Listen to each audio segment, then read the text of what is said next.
Okay, so let's talk about now system and surroundings. So this is really important in thermodynamics.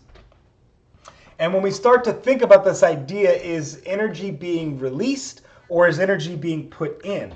We need to have a organized way of defining, well, what is it? From what lens are we viewing this?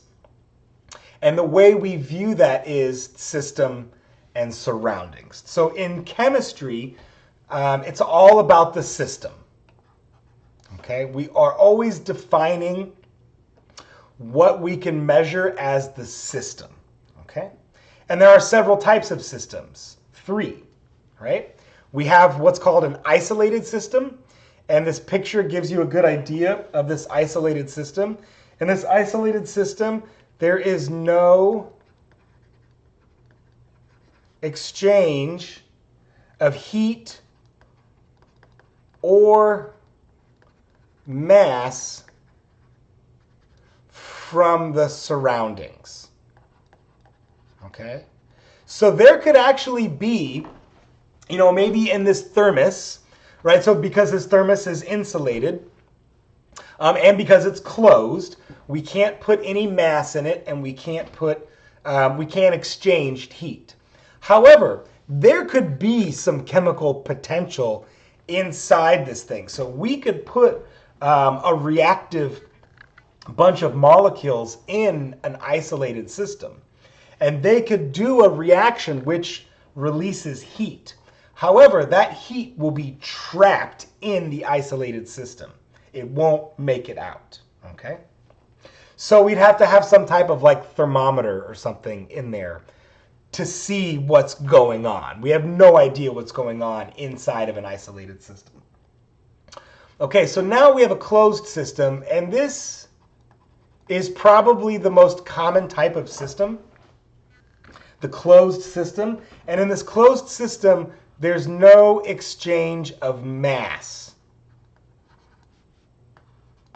But as you can see, as the picture is showing, heat can definitely get out. So the reason why this is the most common type of system we'll encounter in chemistry is because if you think about it, if you think about how we do chemical reactions in a little beaker, right? Maybe we put all the stuff in that beaker and then we step away from it. So we're not adding any more mass, but that beaker can definitely evolve heat back out to the surroundings. Or it could even take heat in from the surroundings, okay?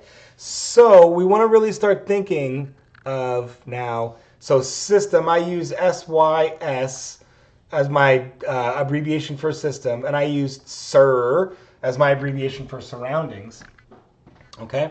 So this is the system, and everything else around this is the surroundings. So if we had this hot bowl of soup as our system, heat is leaving it. So it has a lot of potential in terms of heat that it can release. Okay? And then finally we have a wide open system.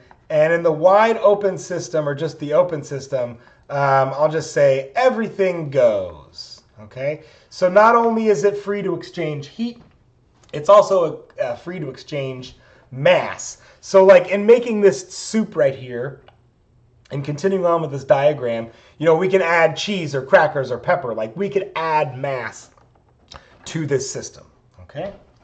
So keep track of those. Isolated, closed, and open, okay? So this is our most common in chemistry, is the closed system.